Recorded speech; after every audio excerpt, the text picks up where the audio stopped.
Good morning. Welcome, everyone. From my far right, Gareth Rhodes, Chancellor Jim Malatras, Kelly Cummings, Director of Operations, Dr. Howard Zucker, Health Commissioner. To my left, Melissa DeRosa, Secretary to the Governor. To her left, Robert Mejica, Budget Director of the State of New York. Today is day 298.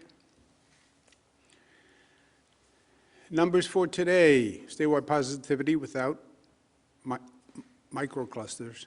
Shouldn't say without all microclusters, it's just without microclusters. They put that in there just to test me and test you. Today is 5.37. It was yesterday 5.58. Overall positivity with the microclusters 5.8. It was 5.89. Positivity microclusters 7.09 was 6.81. 200,000 tests, 164 statewide deaths.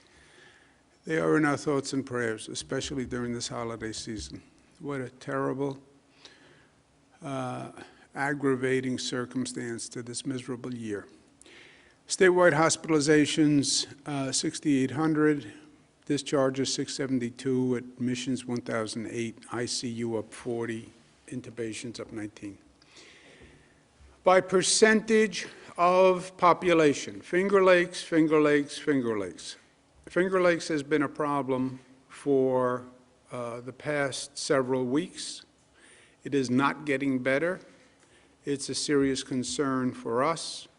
I'm going to be speaking to the elected officials in the Finger Lakes and to the hospitals, and we're considering several options because that is a serious and deadly situation, and it's not getting better. Western New York, we've made progress. Rest of the state is basically flat. Positivity, it's Finger Lakes and it's Mohawk Valley. Mohawk Valley is actually higher now than the Finger Lakes. So the same situation with the Mohawk Valley. New York City, when you look at the numbers, Staten Island, 5.51. And there's no reason for that. Follow the precautions, save lives. The issue of the new strain is very serious, and I don't believe this country is taking it as seriously as it should, and more importantly, I don't think this country is taking the action that it should take, okay? So let's just talk facts first. Fact, it is in the UK and it is more dangerous. Boris Johnson says it's 70% more transmittable. Boris Johnson closed parts of the UK. Other European countries have banned travel from the UK. But it is more dangerous. How much more dangerous? We don't know. We don't know if it's more deadly. We don't know if the vaccine works on it or not. We think the vaccine works on it. That's our quote-unquote working assumption. But it is real and it is dangerous. It is traveling around the world as we speak, right? It's on planes, and it is transmitting, and other people are getting on planes, and it's the holiday season, and it is traveling around the world. That is a fact. It's not a personal opinion. 120 countries now require testing before people leave the UK or ban people from the UK. That is not a personal opinion. That is a fact. Number 4, France went so far as to stopping truck traffic from the UK, caused massive backups by stopping the traffic coming into France. That's how seriously France took it. And then you have federal officials in this country who say, well, it may be here already, okay? Those are 5 inarguable facts.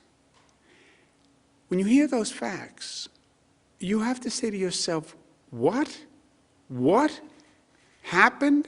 And what are we doing? And why are we not doing what 120 other countries that are far less sophisticated, that paid far less of a price for COVID, that didn't have the experience that we had?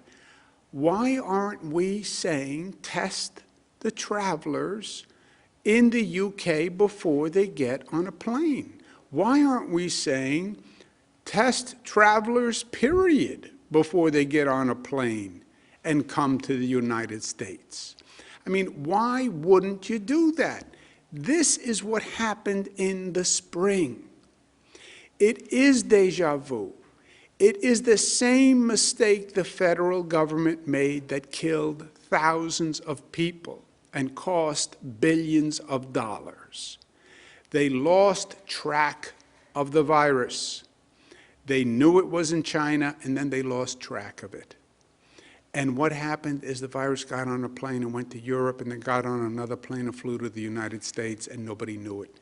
That's what the history books will write, was the gross negligence of this federal government. That will be the legacy. And we are doing the same thing again, and it makes no sense. When did common sense leave government? When did government become so bureaucratic and so apathetic and so slow that basic common sense eludes them? Because that's what this is. 120 countries around the globe. Any official who hears anything, test before they come. It's not banning, it's not impeding. Test before they come. The way we did 200,000 tests in this state, just this state, yesterday. Test travelers before they come. That HHS and the CDC have not acted on this is really reprehensible. I don't know if they're just checked out, and if they're checked out, they should resign. I don't know if they are, because it's in the midst of a transition, then you should say, Mr. Joe Biden, why don't you make this decision? But to do nothing when you know the virus is coming here, when you say it may already be here, which would then mean you would be concerned that you want to isolate it and stop the spread. It's just the greatest failure to do one's job. And this is not a special insight, and this is not political. It's the UK. Every other European country has done it. It just, why? Why would you put people's lives at risk? Dr. Redfield, Secretary Azar, they were part of a political administration, and they're going to have to answer for their political activity over the past 4 years. But it's over now, the politics. Why didn't you do your job now, Mr. Secretary? Why didn't you do your job now, CDC Director Robert Redfield?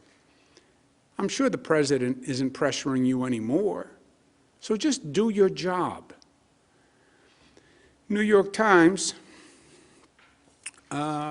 which I believe in a free exchange with the free press. When I disagree, I say I disagree. When I agree, I say I agree. But the New York Times wrote a smart editorial today.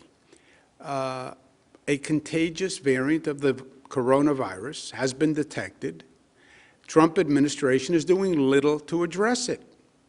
Because the federal government doesn't act, it puts the onus on states. Because it doesn't help me or help the people of New York. I'm not in the finger-pointing business.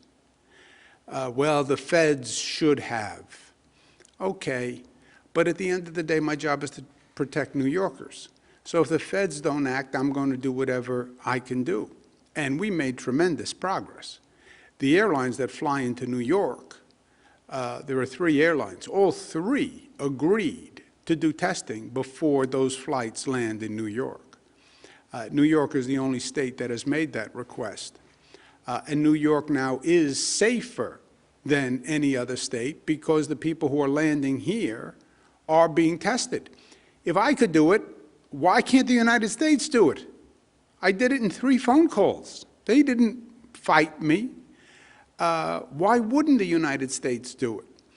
And the Times says this is reminiscent of the early days when the virus was first detected in Wuhan, China.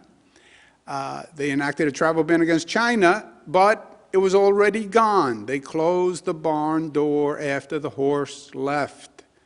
My expression, not the Times. The Times would never speak in such colloquial terms. But that is the situation. Well, Mr. Cuomo's, there are limitations to Mr. Cuomo's plan. I think it's still pejorative. No, my plan can only affect the state of New York. And they're right that you can fly into another state, and I can't prevent flying into another state. Only the federal government can do that, and the federal government should do it. And they should have done it already. One of the great political hypocrisies of 2020, we get to year end, right? Here's one of the great political hypocrisies for an elected official. Don't you worry about COVID. It's a hoax. It's overblown. The government is being overreactive. Freedom, they're trying to shut us down. Don't worry about those restrictions. Protest. Go to the bars and the restaurants. Don't wear a mask. That's what you should do. Me, I want a vaccine. You know? If your constituents shouldn't worry about it because it's a hoax and it's overblown and it's oppressive, then why do you, Mr. Politician, want to take the vaccine? You know, that is one of the great hypocrisies. Don't you worry about it, but me, I'm taking a vaccine as soon as I can. United States, CDC, HHS, do something, do your job on the way out the door.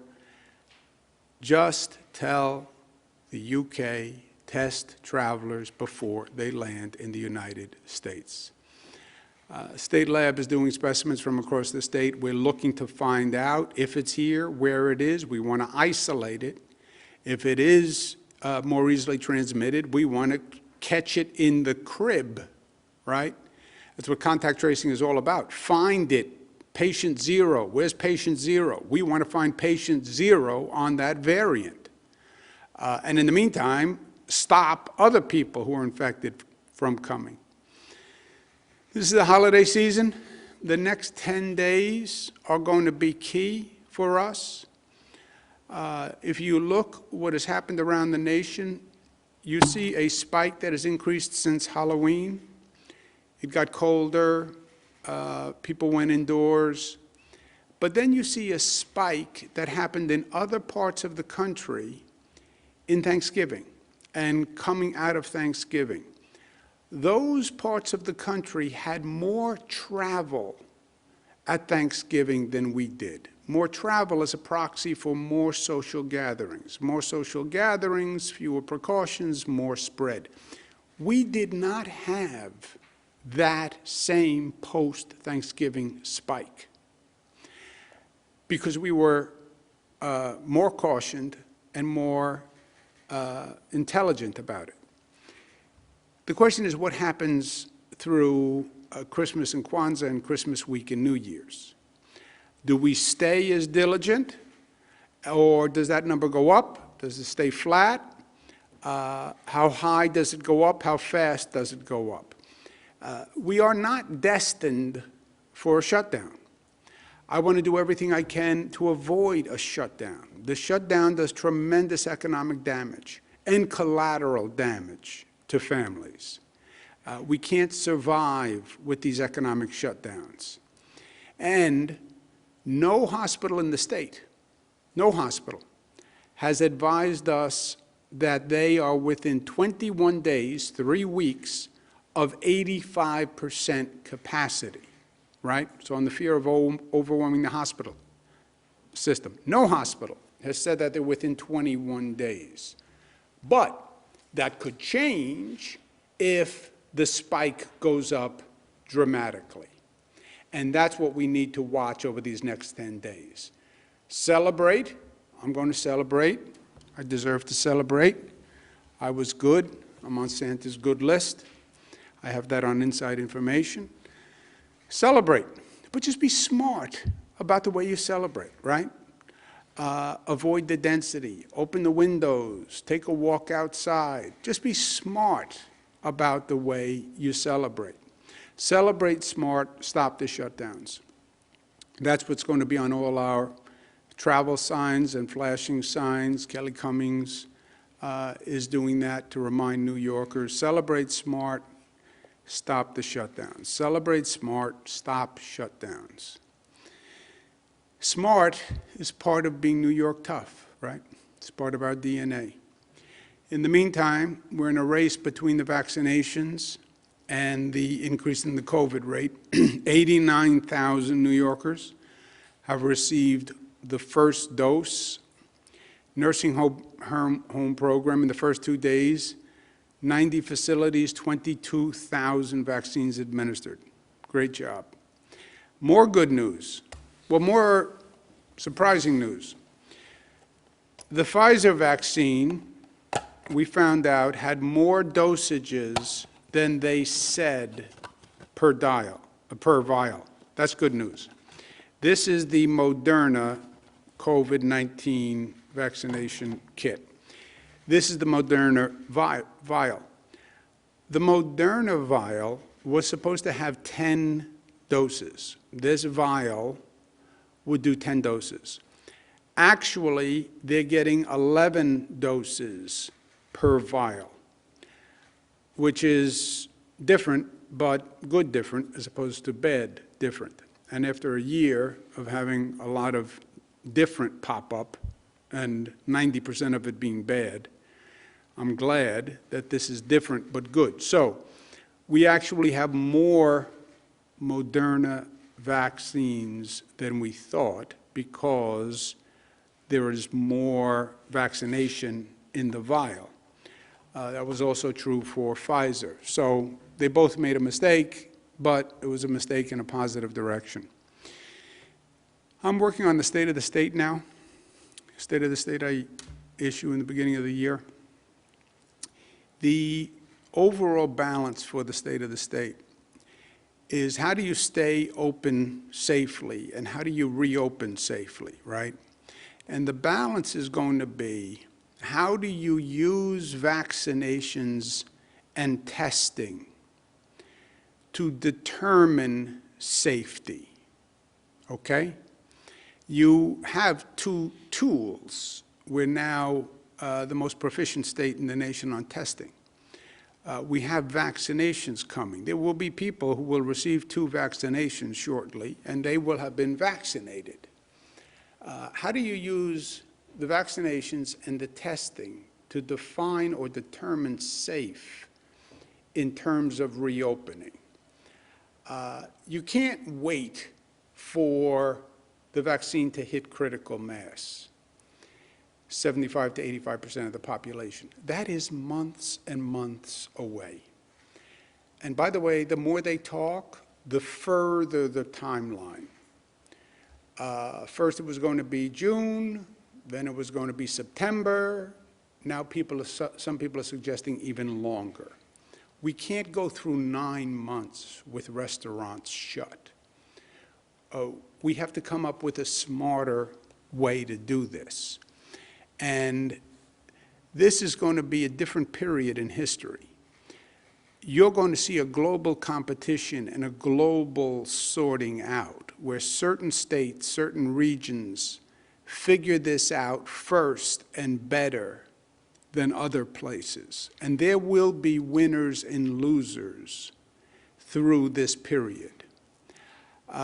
And that's the really smart long-term vision that we have to have in this state.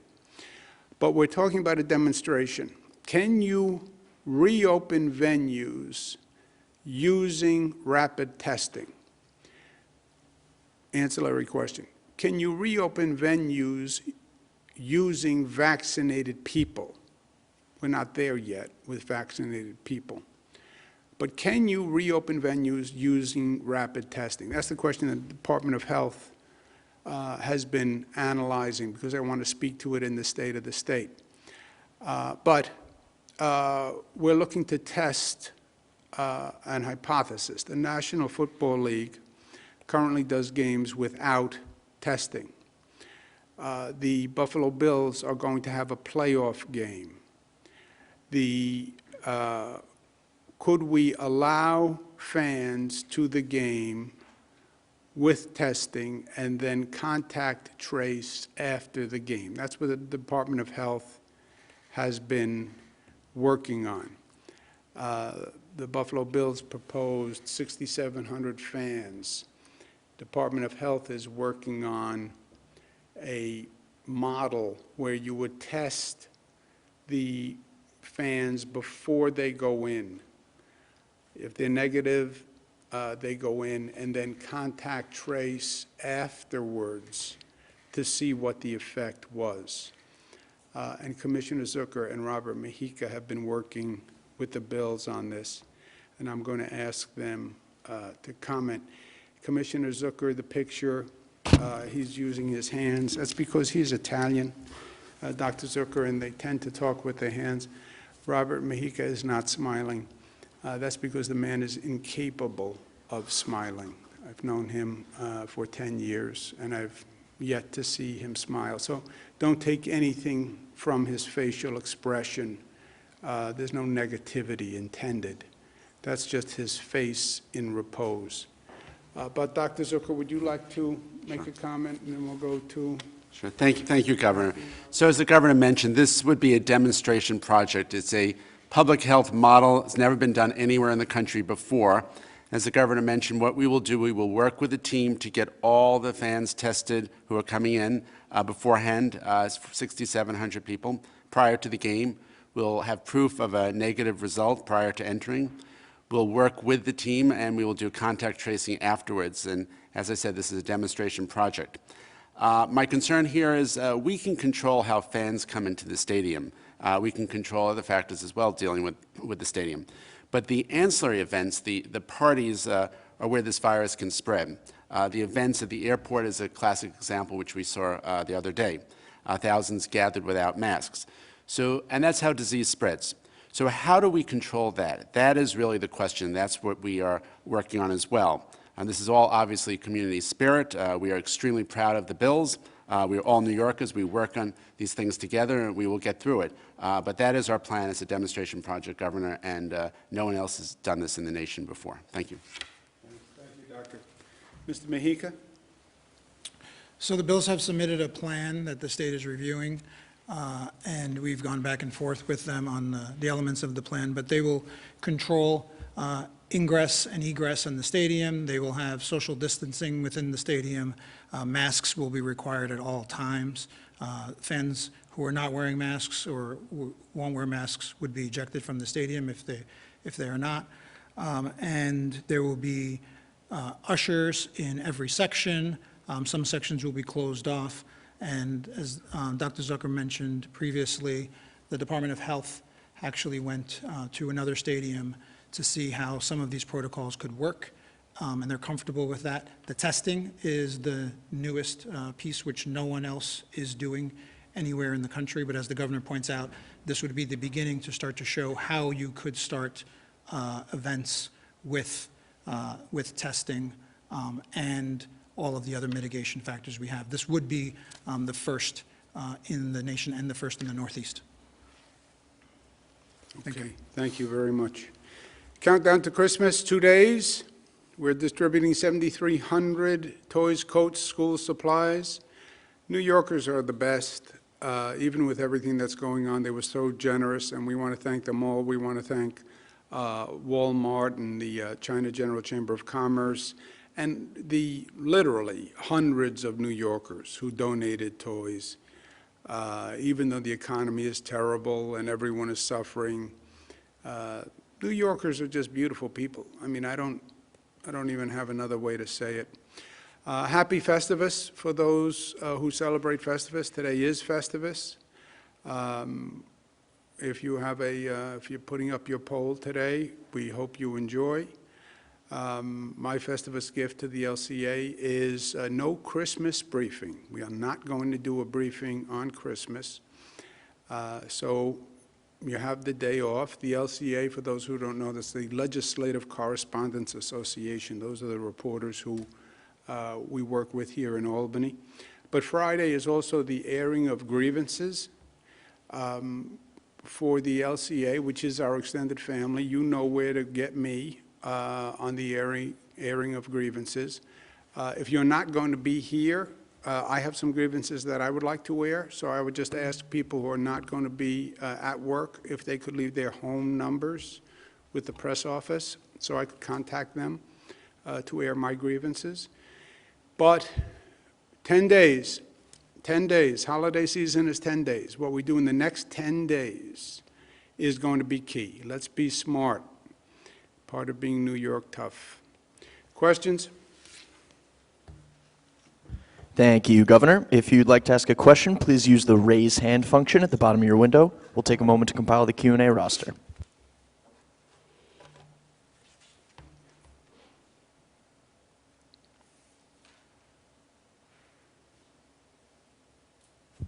Governor, your first question comes from Michael Gormley from Newsday. Michael, your line is now open. Please unmute your microphone. Hello, Governor. Will you be extending the rent eviction moratorium? What is the... Governor? Yeah, hiya, Mike. How are you? Good. Happy holidays to you and to your family. I need to consult with my consigliere here on the eviction. Isn't it still in place? It's still in place. I believe it's in place through Sunday, so obviously we update these things as we go, and we're not going to let anybody who's evicted due to these circumstances be evicted. We've continued to extend this as well as the commercial rent eviction moratorium. So it's not, but it's still in place through Sunday. It's in place through Sunday, Michael, but I will extend it after Sunday. Next question, operator. Governor, your next question comes from Gwen Hogan from WNYC. Gwen, your line is now open. Please unmute your microphone.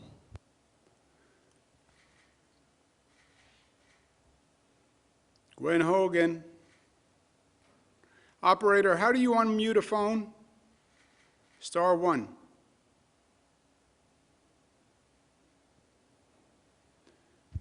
Gwen, please unmute your microphone. Operator, do you want to go to the next one, and then we'll get Gwen back? Okay, Governor, your next question comes from Jackie Roberts from WGRZ. Jackie, your line is now open. Please unmute your microphone. Hello, thank you for taking a couple questions. I just wanted to clarify, the plan for Bills fans in the stadiums, is that still in review, or is that for certain happening for the playoff game? That is in development. We're working with the Bills. You saw the outline of the proposal. You heard Dr. Zucker speak about the Department of Health demonstration program that he's interested in. But Rob Mahika, Dr. Zucker, and the Bills are still trying to work through this. It's never been done before. And how to do it devil is often in the details. We would like to do it. The Department of Health is interested in the concept. You heard the concerns of the Department of Health. Could you create ancillary situations that you are not contemplating that are problematic? You know, the stadium is basically a controlled area. But could you create situations that you have not contemplated that wind up problematic, right? The spontaneous rally at the airport, which, you know, God bless the fans, they were excited, I was excited. But those large gatherings without masks, those are highly problematic. And could we be creating something like that inadvertently? That's the Department of Health concern, and that's one of the things they're talking through. So nothing is final, to say it concisely. Operator? Your next question comes from Nick Reisman from Spectrum News. Nick, your line is now open. Please unmute your microphone. Hey, Governor. Two questions. One, I was wondering if you could go into the detail about just how future events could be impacted by whatever happens with the Bills playoff game in 2021, how you would use this as a model potentially going forward. And also as a follow-up, I was wondering if you could respond to the news from the Census Bureau that shows preliminary population numbers having declined in New York over, I think, about a 6-month to 12-month period in 2020. Past 6 to 12 months in New York has been a difficult time. Really, it was going back to the spring, Nick, where New York was seemingly unique in the COVID pandemic, right? You had, just remember where we were, and it was all New York all the time. It was almost as if there was something about New York that made it susceptible to COVID. And then the cruel truth comes out later. It had nothing to do with New York. It was federal incompetence that allowed the virus to land at JFK and Newark Airport, like they're doing now. And the reason I have a bad feeling about it is it was perceived as anti-New York. It was perceived as a New York phenomenon. Get out of New York. Get out of New York. New York is where COVID is. And I think that hurt New York. I know it hurt New York. Plus the federal war on New York, SALT, et cetera. But COVID and the apparent connection between New York and COVID hurt New York. And it was untrue. And we see that now, as a matter of fact. One of the safest states in the nation for COVID, New York. Literally one of the 3 safest states, New York. Higher infection rate, Florida. Higher infection rate, North Carolina. Higher infection rate, Texas. Higher infection rate, California. So that's the truth. Had nothing to do with New York. And by the way, New Yorkers were smarter than almost any other state in dealing with it. That's the truth. The expression, the truth will out, well, the truth has outed. What was the other part of the question, Nick? Oh. I didn't want to mention this because I knew you would ask a follow-up or someone would, and I'm going to do it in the State of the State. Here's the conundrum. Or not the conundrum. Here's the challenge. You have an economy that is basically shut down. You are battling the COVID rate daily. The weapon that wins the war is the vaccination. The vaccination will take months. Best case scenario, June. Now they're talking September.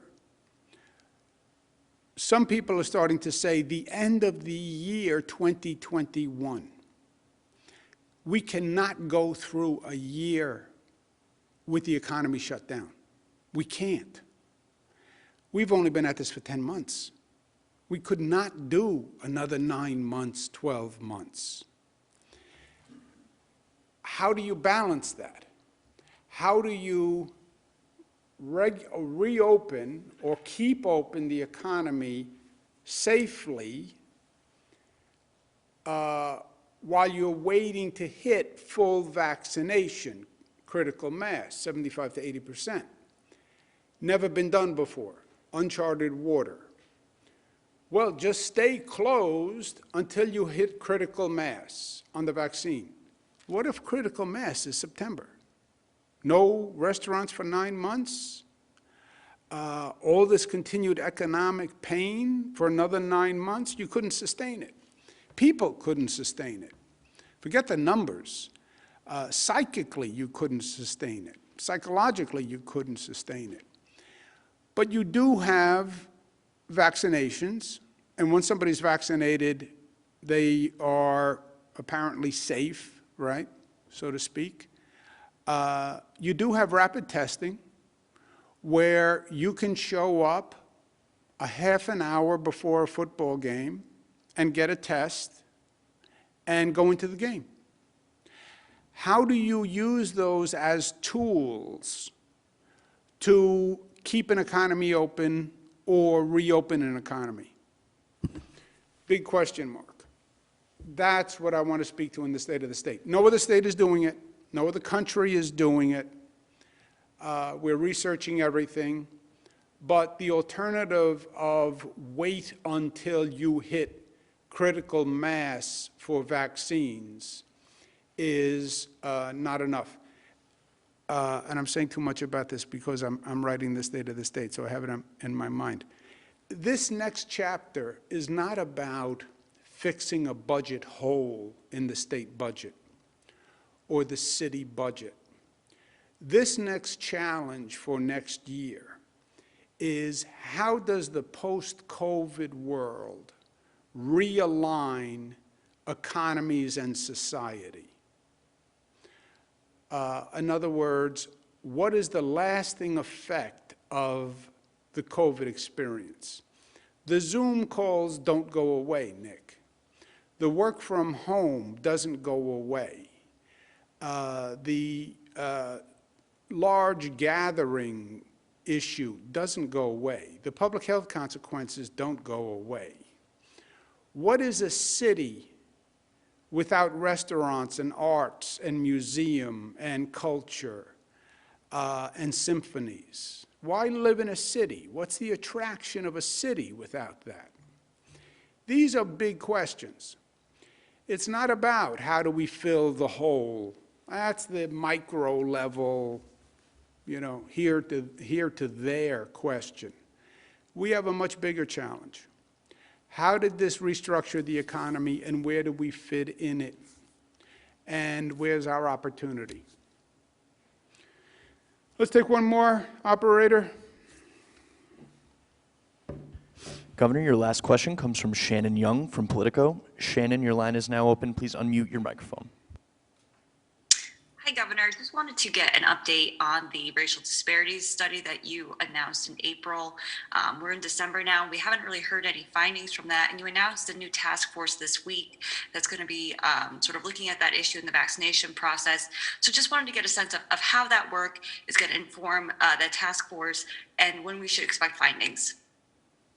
I missed the part of the first question. Did anyone hear it? Jim, yes, she's Jim? asking about the racial disparity study that we announced in the spring. The State Department of Health has been working with the State University of New York, particularly the University at Albany. President Javidan Rodriguez and his staff has been analyzing data, and they are virtually complete with their first installment. So there should be more on that in the next couple of weeks, but that has been ongoing, and the analysis has been ongoing and almost completed. To the members of the LCA, to all the people who have been with us all through this year, sincere happy holidays to you, sincere wishes of peace and love. It has been a hard year, that's for sure, and that's the understatement of the decade. But we've also seen beauty, and we've seen strength, and we've seen New Yorkers who have risen to the occasion again and again, and we've seen people who heard their better angels and responded. We saw ordinary New Yorkers, nurses, doctors, truck drivers, bus drivers, show that there is no such thing as an ordinary New Yorker. There are only extraordinary New Yorkers. And that's what I'm going to celebrate this holiday season. The beauty, the love, the strength, the sharing that New Yorkers brought to others. You went from the highest infection rate in the nation to one of the lowest. New Yorkers did that. The love of New Yorkers did that. The heroism of New Yorkers did that. And that, my friends, is a beautiful thing because it saved lives. It saved countless lives. And that is something to celebrate. We find the light and we follow it. Happy holidays.